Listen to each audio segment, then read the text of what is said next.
안녕하십니까. 성공 코칭 자녀교육 김윤아입니다. 세계 최초로 8,000m 16자 완전 등반에 성공한 산악인 엄홍길 씨. 죽음의 문턱을 수차례 오가고 인간이 겪을 수 있는 극한의 상황을 이겨낼 수 있었던 최고의 원동력은 산 정상에 오를 수 있다는 목표, 그리고 이 목표를 이루고 싶은 도전 의식이 있었기 때문에 가능했다고 합니다. 성공 코칭 자녀 교육 이 시간도 여러분의 자녀를 공부 잘하고 성공할 수 있는 사람으로 만들겠다는 확고한 목표를 가지고 다양한 비법과 또 명쾌한 해법을 제시해드리겠습니다. 성공 코칭 자녀 교육 고봉익의 공부 잘하는 법 지금부터 시작합니다. 오늘 도움 말씀 주실 TMD 교육그룹의 고봉익 대표님 함께 자리하셨습니다. 시청자 여러분께 인사 부탁드릴게요. 네, 안녕하십니까. 고봉익입니다. 네, 지난 시간에도 언급했듯이 자기 주도 학습을 위해서는 가장 먼저 해야 할 것이 꿈과 목표를 세워야 한다. 이런 말씀하셨는데 이번 시간에는 이렇게 자신이 하고 싶은 꿈과 목표를 세우기 위해서 제일 먼저 어떤 부분부터 알아봐야 되는지 살펴보도록 하겠습니다. 예, 많은 학부모님들께서 꿈과 목표 하시면 지난번에 제가 말씀드렸던 것처럼 네. 직업군이나 네. 아니면 입시, 대학이나 특목고를 먼저 생각하시죠. 네. 예, 그런데 문제는 뭐냐면 부모님들께서 세워주신 그런 어떤 목표들이 아이에게서 나온 것이 아니었을 때 네. 끊임없이 아이의 학습을 동기하는 그 유발자로서 작용을 하지 않는다라는 것이고요. 네. 예, 두 번째로는 그 부모님들께서 세워주신 꿈과 목표가 진정으로 아이에게 맞는 꿈과 목표인지 확실치 않다라는 것입니다. 네네. 그래서 공부 목표를 세우기 위해서 어떤 방법이 필요한지 한번 제가 보여드리겠습니다. 네. 먼저 공부 목표를 제대로 세우기 위해서는 이 공부 목표라고 하는 것은 중간고사 공부 목표일 수도 있고요. 네. 기말고사일 수도 있을 텐데 하기 위해서 입시 목표를 세우는 것이 필요하겠죠. 대학이라든지 학과라든지 고등학교라든지. 네. 그런데 입시 목표를 세우기 위해서는 직업 목표가 또 필요합니다. 예. 그러니까 직업 목표에까지도 학부모님들께서 많이 생각을 하시지만 직업 목표 지난주에 제가 말씀드렸던 것처럼 너 뭐 되고 싶어? 너 꿈이 뭐야? 이렇게 물어보시고 네. 정말 학생들에게 제대로 된 직업에 대해서 알려주신 적이 없어서 학생들은 그냥 주위에서 보던 또는 TV에서 보던 걸로 직업 목표를 세우는 경향이 있는데 네. 직업 목표를 제대로 세우기 위해서는 지난주에 말씀드린 것처럼 여러 가지 지식과 그다음에 간접 경험과 그리고 정보들이 필요합니다. 저희는 그런 것을 세계 탐색학이라고 얘기를 합니다. 그래서 정치, 경제, 사회, 문화, 학문, 예술, 종교 분야에 대해서 아이로 하여금 부모님께서 스스로 탐색할 수 있도록 이렇게 도와주시는 것이 제대로 된 직업 목표를 가지는 데 도움이 되고요. 또 이 세계 탐색하기 전에 가장 중요한 것이 뭐냐면 바로 네. 나 발견하기입니다. 내 자신 발견하는 거. 예, 나를 네. 발견하고 나서 세우는 그런 직업 목표. 네. 그리고 거기에 맞춰진 입시 목표. 네. 그래서 거기에 맞춰진 이번 달의 공부 목표가 네. 아이로 하여금 스스로 끊임없이 학습을 위한 동기부여가 되고요. 네. 결국 목표를 세우기 위한 자기 발견도 스스로 하도록 돕는 것이 가장 좋습니다. 예. 이 말씀을 듣고 보니 자신을 알고 나서 목표를 찾아간다면 이 목표를 향한 노력이 한 채 흔들림도 없이 진행될 수 있겠다 하는 생각이 듭니다.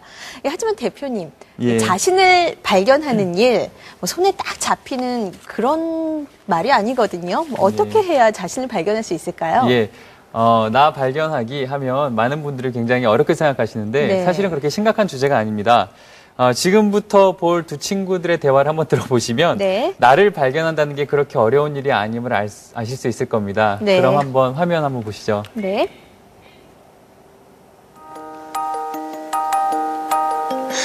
좋아하는 거. 내가 좋아하는 거. 나 뭐 좋아하지? 오! 밥 먹는 거. 나 밥 먹는 거 좋아해. 나도 좋아하는데. 그치. 밥 먹는 거.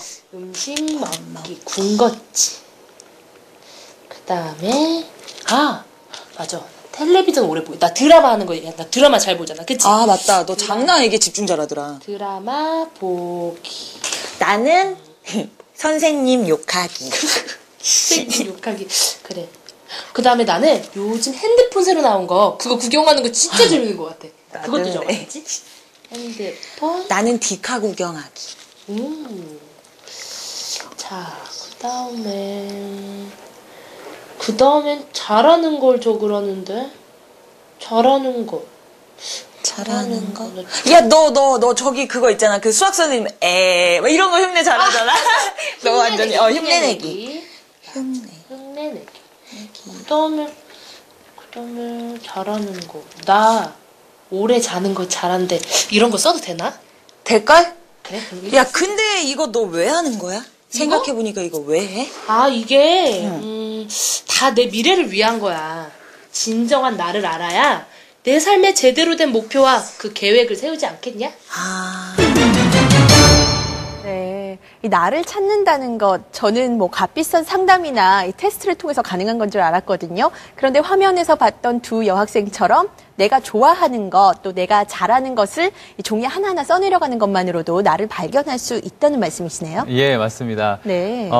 꿈과 목표를 제대로 세우기 위해서 아까 말씀드린 것처럼 가장 중요한 것은 나 발견하기인데요. 네. 나 발견하기에서도 중요한 것은 이 재능과 적성 발견이죠. 아. 예, 근데 이 재능과 적성을 발견하기 위해서 여러 가지 검사들을 받아보는 것도 좋은 방법입니다. 네. 하지만 가장 좋은 것은 스스로 끊임없이 자신을 탐색해 나가는 것이 가장 좋습니다.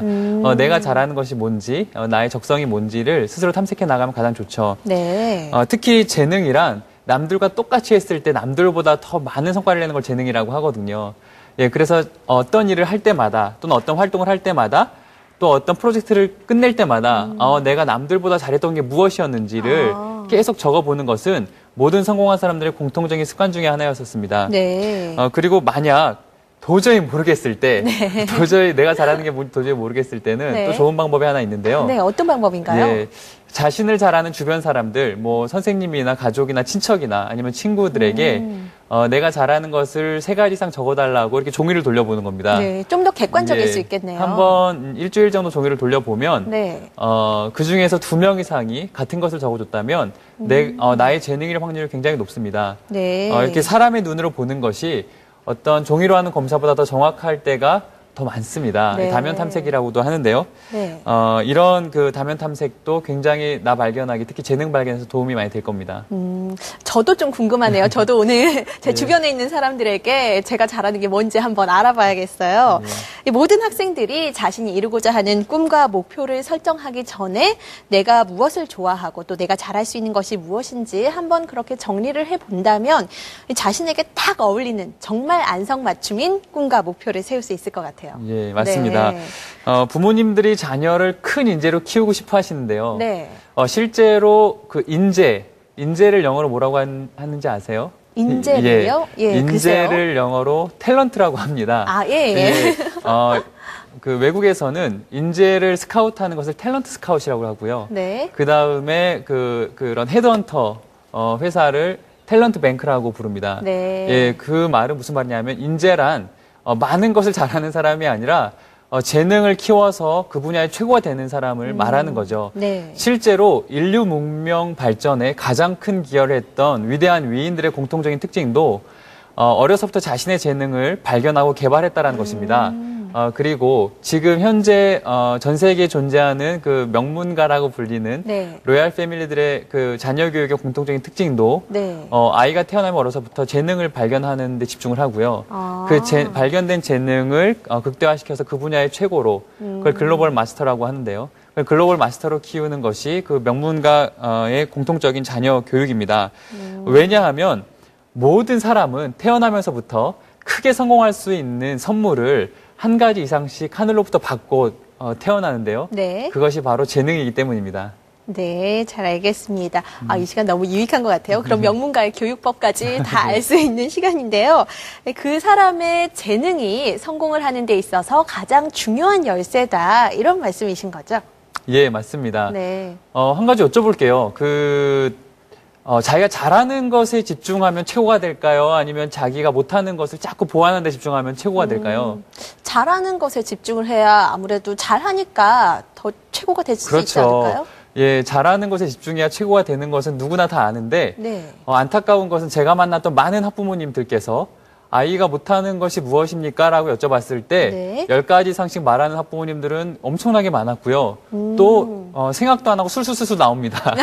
그런데 아이가 잘하는 것이 무엇인지 아냐고 제가 여쭤봤을 때는 네. 한 가지 이상 말하는 걸 어려워하는 학부모님들 대부분이었습니다. 그렇죠. 예, 그것은 학생들도 마찬가지였고요. 학생들도 네가 못하는 것이 뭐냐, 보완해야 할 것이 무엇이냐라고 물어봤을 때 생각도 안 하고 여러 가지 말을 하는 학생들이 많았지만 네. 너가 정말 남들보다 잘하는 게 무엇이냐라고 물어봤을 때 그것을 쉽게 대답하는 학생들은 제가 우리나라에서 많이 만나보지 못했습니다. 네, 그럴 거예요. 예, 그 이유는 바로 너무 입시에 집중하고 있기 때문입니다. 왜냐하면 입시는 정해진 그 커트라인을 넘겨야 되기 때문에 네. 정해진 것을 해야 하고 해야 할 것에 집중하다 보면 못하는 것만 보이기 때문이죠. 그렇죠. 예, 그런데 네. 우리가 한 번만 더 생각을 해보면 죄송합니다. 입시는 그 대학 이후의 진로를 위해서 존재하는 것 아닙니까? 네. 그렇다면 대학 이후의 진로에서 정말로 성공하기 위해서는 못하는 것보다 재능에 더 집중해야 되는 것이죠. 재능이 정말 중요하다 이런 생각이 드는데요. 그렇다면 이번에 자신이 갖고 있는 재능을 이용해서 세상의 가장 낮은 곳에서부터 출발해서 세상의 가장 높은 곳까지 오른 한 여성의 이야기를 화면으로 만나보도록 하겠습니다. 오프라 윈프리. 자신의 이름을 건 토크쇼 오프라 윈프리 쇼를 통해 미국을 대표하는 아이콘의 하나이자 전 세계적으로 가장 영향력 있는 한 명의 여성으로 손꼽히는 방송인. 가장 낮은 곳에서 출발했지만 가장 높은 곳까지 오른 여성. 하지만 그녀의 과거는 고난의 연속, 실패투성이었다. 1954년 1월 29일 인종차별이 심한 미국의 미시시피주 흑인 빈민가의 미혼모의 딸로 태어나 흑인이란 이유로 인종차별을 받는 것은 물론 끊임없는 학대와 성희롱을 당해야 했다. 어린 오프라 윈프리는 남자친구에게도 버림받아 마약을 복용하며 감옥에 드나들기 시작했다. 몸은 어느새 100kg이 넘는 거구가 되었고 계속되는 몰락으로 그녀는 헤어나올 수 없을 것만 같았다.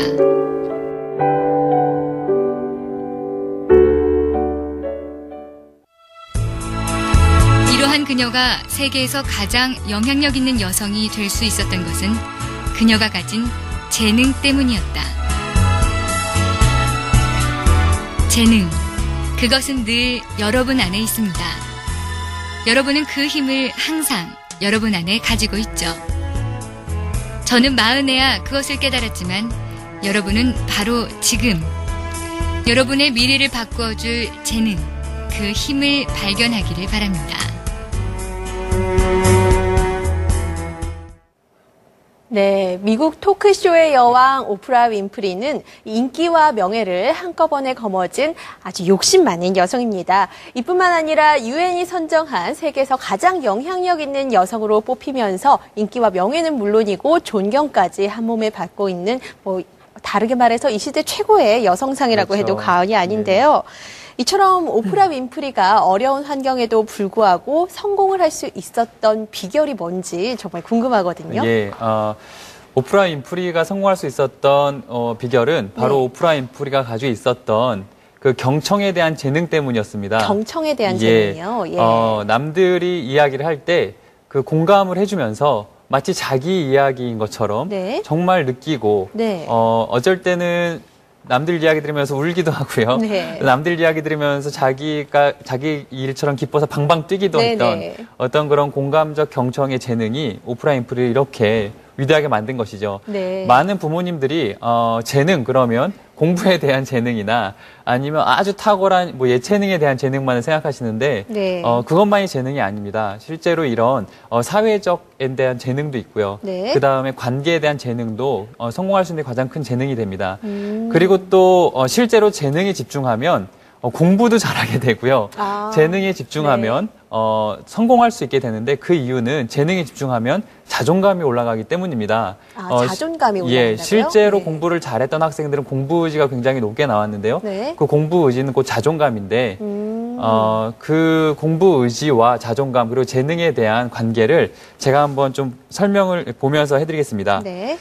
우리나라에서 이렇게 조사를 해보면 그 최상위 3% 이상이 되는 최상위권 학생 집단이 있고요. 네. 그 최상위권 학생 집단들 중에서 또 자존감까지 높았던 내면까지 건강한 최상위권 학생 집단이 있었습니다. 네. 많은 부모님들은 우리 아이가 단순히 공부만 잘하지만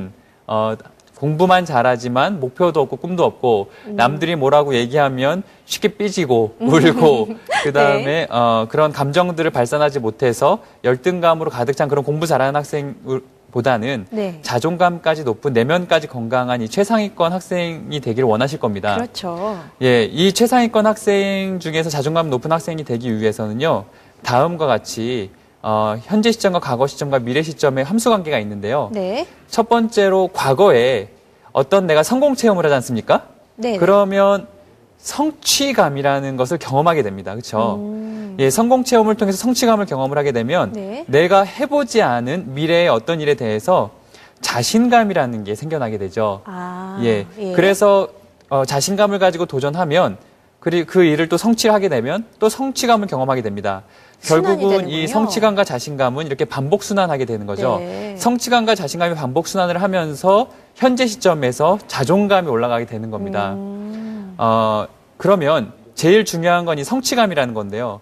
이 성취감으로 출발을 해야 되는데 이 성취감으로 출발하기 위해서는 자기가 잘하는 것에 집중하지 않습니까? 네. 그러면 더 빨리 성취감을 경험할 수 있겠죠. 그렇죠. 결국 성취감을 경험하기 위해서는 재능에 집중해야 네. 된다는 겁니다. 네. 그래서 재능으로 시작을 해서 성취감에서 자신감이 반복순환하면서 자존감이 올라가게 되면 이 자존감이 곧 이 내면까지 건강한 최상위권 학생 집단으로 우리 아이를 이끌어낼 뿐만 아니라 아까 오프라 윈프리처럼 네. 단순히 그 재능만 가지고 성공한 게 아니라 이런 자존감이 높았기 때문에 자신의 환경이나 아니면 외모에 대한 열등감까지 극복할 수 있었던 겁니다. 네. 오프라 윈프리가 자신의 재능이 뭔지 정확하게 알고 또 목표를 세워서 그 목표를 향해 달려왔기 때문에 지금의 그녀가 될 수 있지 않았나 하는 생각이 듭니다. 맞습니다. 네, 그럼 우리 학생들이 이 오프라 윈프리를 통해서 배워야 할 점이나 또 목표를 세우는 데 있어서 유의해야 할 사항이 있다면 어떤 것들이 있을까요? 예. 목표를 세우기 위해서 가장 중요한 것이 이제 재능 발견이라고 했는데, 네.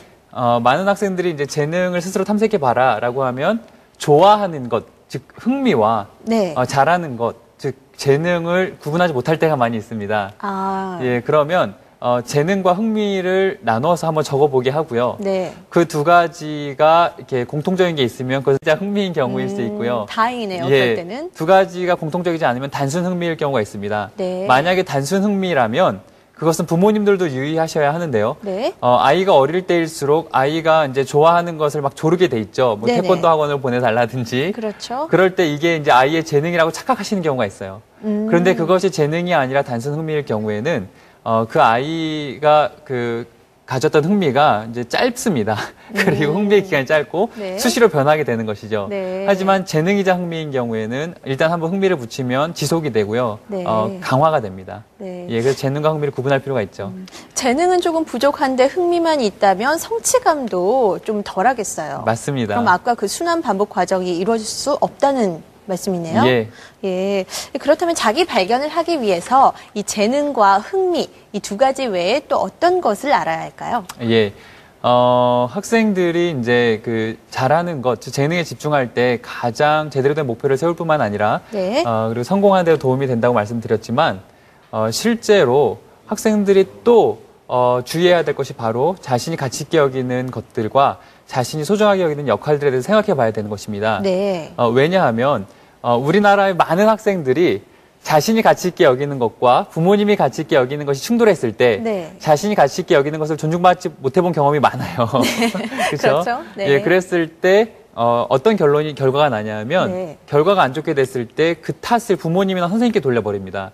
그리고 안 좋게 나온 결과를 좋게 극복하기 위한 에너지가 생기지를 않아요. 아, 무슨 말이냐면 주도력이 없어진다는 얘기입니다. 그런데요. 예. 자신이 가치 있게 여기는 것에 대해 존중받지 못해본 학생들의 공통점은 자기 주도력이 없다는 것입니다. 예, 두 번째로 모든 사람은 자기만의 역할들이 수십 개가 존재를 하는데요.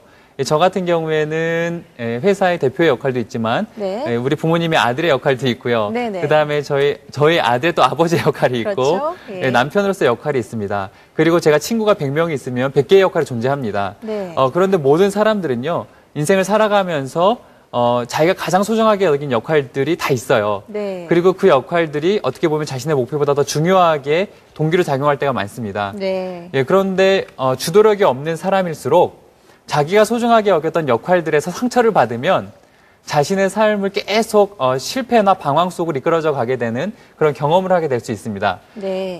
그래서 학생들의 주도력을 키우는 가장 좋은 방법 중에 하나는 첫 번째, 네가 가치 있게 여기는 것을 한번 다 적어봐라 라고 하고 그것을 존중해주고 그 가치 있게 여기는 것 위주로 우선순위로 계획을 짜서 목표를 정하게 한번 이끌어봐 주는 거고요. 두 번째는 네가 가장 가치 있게 여기는 역할들을 한번 적어봐라. 그래서 네. 뭐 아들로서 학생으로서 누구의 친구로서 역할을 적는다면 네. 그것도 존중해 주시고 부모님께서 그리고 네. 단순히 존중만 해주시는 게 아니라 그 역할들에 끌려다니는 삶을 사는 것보다 네가 그 역할들을 이끌어가는 그런 주도적인 삶을 살아야 되지 않겠느냐 라고 해서 그 역할들에 기대만 하지 말고 그 역할들에 대한 목표도 한번 적어보게 하는 것이 가장 좋습니다. 무슨 네. 말이냐 하면 아들로서의 역할이 있으면 스스로 아들로서 어떤 목표를 가지겠니? 네. 그러면 일주일에 한 번씩 엄마 아빠 발 마사지 해드리겠습니다. 또는 친구로서 네. 뭐 혜정이의 친구로서 역할이 가장 중요하다. 그러면 그 역할에 대한 어떤 목표를 가지겠니? 일주일에 한 번씩 혜정이에게 편지를 써주겠습니다. 네. 그런 식으로 하는 것이 좋습니다. 네, 알겠습니다. 이 방송 보고 있는 우리 학생들 또 부모님들이 알려주시도 좋고요. 나는 누구인지, 나는 무엇을 좋아하는지 한번 진정한 자신 찾기를 해보는 것이 좋을 것 같습니다. 자, 제대로 된 나를 찾아야 꿈을 이루고 싶다는 동기부여도 생기고 확실한 목표도 생기는데요. 화면 하나 더 보도록 하겠습니다. 1944년 미국의 로스앤젤레스. 어느 비 내리는 오후다. 15살의 한 소년이 자기 집 식탁에 앉아 있었다. 옆에서는 할머니께서 숙모와 차를 마시면서 이야기를 나누고 있었다. 할머니는 숙모에게 이것을 내가 젊었을 때 했더라면 이라는 이야기를 나눌 때 소년은 문득 깨달았다. 나는 커서 무엇을 했더라면 이라는 후회는 절대 하지 않을 거야. 라고 생각했다. 소년은 연필과 노란 종이를 꺼내 맨 위에 나의 꿈의 목록이라고 쓰고 자신이 평생에 하고 싶은 것, 가고 싶은 곳, 배우고 싶은 것을 하나씩 기록해 보았다. 조금만 노력하면 할 수 있는 것들과 불가능해 보이는 것들까지도 그는 개의치 않고 기록하였다. 드디어 장장 127개의 목록을 작성하였다. 소년은 그 목록을 항상 갖고 다니면서 시간이 날 때마다 그 목록을 보았다. 그 꿈을 이루는 모습을 상상하면서.